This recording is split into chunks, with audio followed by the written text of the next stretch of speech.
ഏറെ സ്നേഹത്തോടെ ക്ഷണിക്കുന്നു.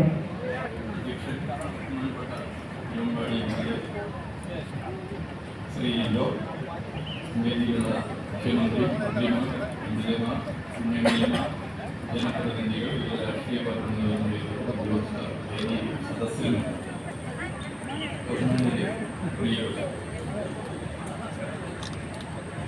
നമ്മുടെ സംസ്ഥാനത്തിൻ്റെ പശ്ചാത്തല വികസന മേഖലയ്ക്ക് മാത്രമല്ല, നമ്മുടെ രാജ്യത്തിൻ്റെ തന്നെ പശ്ചാത്തല വികസന മേഖലക്കാകെ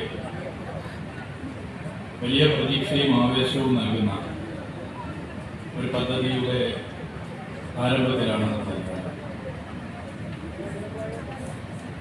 അസാധ്യമായത് സാധ്യമെന്ന് തെളിയിച്ച സർക്കാരാണ് കേരളത്തിൽ കഴിഞ്ഞ 9 വർഷക്കാലം ഭരിച്ചത് എന്നുള്ളത് ജീവിതാനുഭവങ്ങൾ നമ്മുടെ മുമ്പിൽ സാക്ഷികളായി ജീവിക്കുന്നു എന്നതാണ്.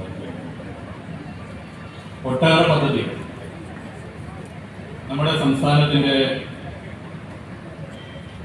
ജനങ്ങളുടെ ജീവിതത്തിലാകെ മാറ്റം കുറിക്കാൻ കാരണമായ ഒട്ടേറെ പദ്ധതികൾ കഴിഞ്ഞ 9 വർഷക്കാലം കേരളത്തിൻ്റെ 14 ജില്ലകളിലും യാഥാർത്ഥ്യമായി. ഇവിടെ ബഹുമാനപ്പെട്ട എംഎൽഎയും ബഹുമാനപ്പെട്ട ധനകാര്യ വകുപ്പ് മന്ത്രിയും സംസാരിച്ചതുകൊണ്ട് ഞാൻ അതിലേക്ക് കടക്കുന്നില്ല. നിങ്ങളെല്ലാവരും പ്രതീക്ഷിക്കുന്നത് കേരളത്തിൻ്റെ മുഖ്യമന്ത്രിയുടെ വാക്കുകൾ. 8.1 കിലോമീറ്റർ ദൈർഘ്യമുള്ള ഇരട്ട ടണൽ സാധ്യമാക്കാൻ വേണ്ടി പോകുന്നു.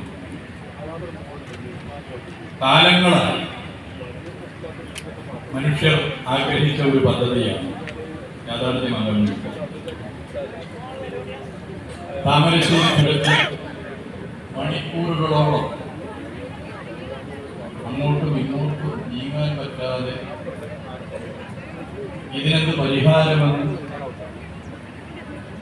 വല്ലാതെ പ്രയാസപ്പെട്ട് നമ്മളെല്ലാവരും എത്രയോ കാലമായി എന്താണ് ഇതിന് പരിഹാരം,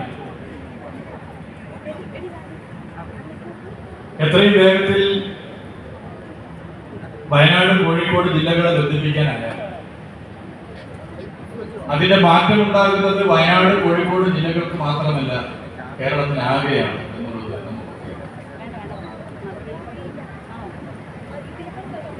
വയനാട്ടിലെ ജനങ്ങളെ സംബന്ധിച്ചിടത്തോളം കേരളത്തിന്റെ തലസ്ഥാനമായ തിരുവനന്തപുരത്ത് എത്തിച്ചേരുന്നതിനേക്കാൾ എളുപ്പത്തിൽ എത്താൻ വേണ്ടി സാധിക്കുക കർണാടകയുടെ തലസ്ഥാനവും നമ്മുടെ രാജ്യത്തെ പ്രധാനപ്പെട്ട IT ഹബ്ബുകളിലും ഒന്നായ ബാംഗ്ലൂരിലെത്തി. 2021 മെയ് 20 ഈ സർക്കാർ അധികാരത്തിൽ വന്നതിന് ശേഷം പ്രകടന പത്രികയിൽ കേരളത്തിന്റെ ടൂറിസത്തിന്റെ കുതിപ്പിന് വലിയ സംഭാവന നൽകാൻ സാധിക്കുക മലബാർ ടൂറിസത്തിന്റെ സാധ്യതയെ വികസിപ്പിക്കുന്നതിലൂടെയാണ് എഴുതി വെച്ചത്. നടപ്പിലാക്കുന്നതിന്റെ ഭാഗമായി ഞങ്ങൾ പ്രത്യേകം ശ്രദ്ധിച്ചത് വയനാട് ജില്ലയുടെ ടൂറിസത്തിന്റെ സാധ്യതയാണ്. ബാംഗ്ലൂരിലെ വീക്കെൻഡുകൾ വയനാട്ടിലെ